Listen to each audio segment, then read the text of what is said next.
Graça e paz, queridos. Hoje nós estamos na nossa 10ª ministração da nossa série no Gênesis 22 e hoje Deus vai falar gloriosamente comigo e com você.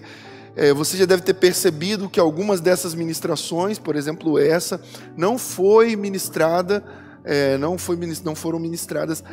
no nosso momento de oração das 18 horas. Elas são exclusivas para esse nosso momento logo pela manhã. Isso é maravilhoso demais, porque Deus preparou coisas gloriosas para nós nesse tempo, como você tem vivido e recebido da parte de Deus. Agora, o tema de hoje, dessa nossa 10ª ministração, é: quando Deus nos dá a provisão? Isso é uma pergunta. Quando é que Deus nos dá a provisão? Nós sabemos muito bem que Deus não nos dá a provisão o tempo todo.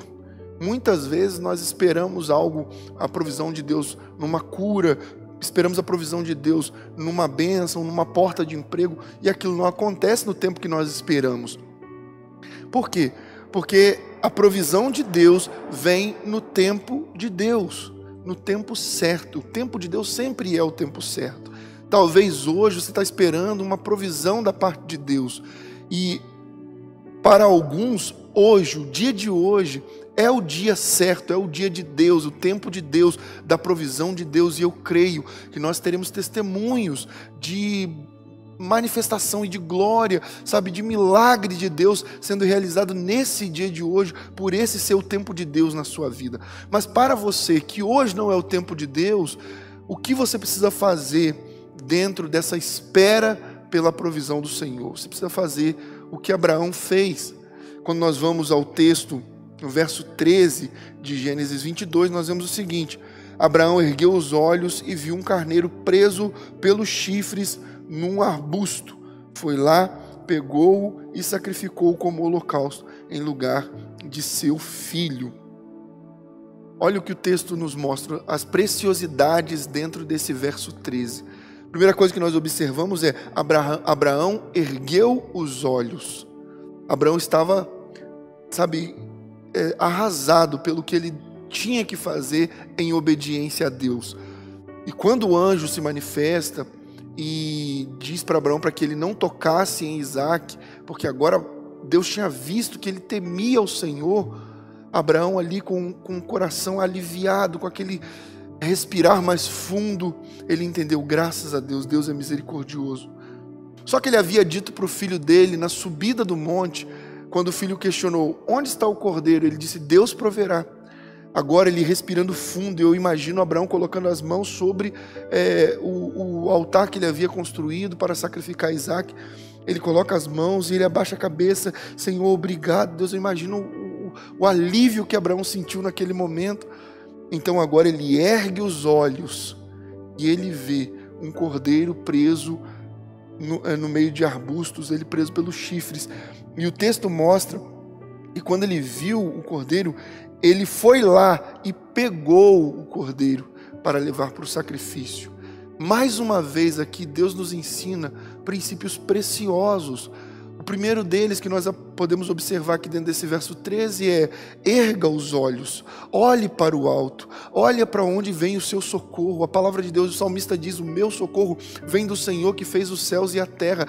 Mesmo quando o desespero tenta tomar conta da sua vida, porque você não está vendo a provisão de Deus, continua confiando que Deus proverá e continua caminhando rumo ao centro da vontade de Deus, continua fazendo o que Deus te mandou fazer, porque na hora certa, no tempo de Deus, no kairós de Deus, você vai poder erguer os olhos e ver o cordeiro que Deus preparou para prover a glória dele no sacrifício.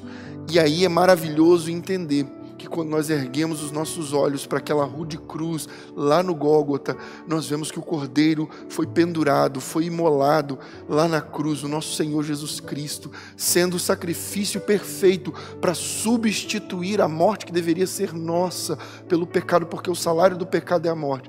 Agora nós podemos crer, Ele proveu a substituição para a minha vida, porque Ele não proverá a substituição para a minha dor, porque Ele não proverá a substituição para as minhas necessidades, porque Ele não proverá a substituição para o vazio que eu sinto. Deus pode prover o que for necessário. Continua confiando no Senhor. Continua crendo nele e fazendo a sua parte, porque foi isso que Abraão fez. Ele foi lá e pegou o cordeiro.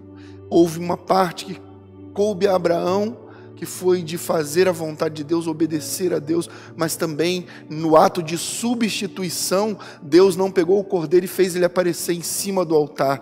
Não, ele mostrou para Abraão: Abraão, ainda tem mais uma parte que você deve fazer. Desamarra o menino, tira ele de cima do altar, vai lá e pega o cordeiro que eu deixei ali, ele não vai sair dali. Pega a substituição, pega a provisão e coloca ela no lugar que deve ser colocada, coloca ela sobre o altar. Sabe, existem muitas, na nossa vida, muitas vezes em que Deus proveu o que nós esperávamos, mas ao invés de nós colocarmos a provisão de Deus sobre o altar do Senhor, em honra, em gratidão a Deus, nós desfrutamos de toda a provisão que Deus nos deu e nos esquecemos de sermos gratos àquele que proveu. Isso seja em qual for a área da sua vida, seja em qual for a área. Quando Deus provê a saúde, Deus espera que você coloque sobre o altar a sua vida, a sua força, para que você sirva a Ele. Quando Ele provê recursos, Ele espera que você coloque sobre o altar uma oferta de gratidão a Ele. Quando Ele provê tempo para você, Ele espera que você coloque sobre o altar o seu tempo, para que você o possa servir. Não há nada que Deus faça que não há como você pegar a provisão e colocar sobre o altar de Deus. Tudo que Deus provê na sua vida, existe a possibilidade de você colocar sobre o altar do Senhor. Faça a sua parte, Deus fará a dele, e que esse dia seja um dia de provisões de Deus sobre a sua vida, mas que também seja um dia de gratidão ao Senhor, em que você colocará sobre o altar o seu coração, a sua gratidão, para que você veja o Senhor manifestando sempre coisas poderosas na sua vida. Que Deus abençoe a sua vida, que Deus abençoe o seu dia, e que essa palavra produza frutos poderosos em você, em nome de Jesus. Deus te abençoe e lembre-se, não tenha medo, tenha fé.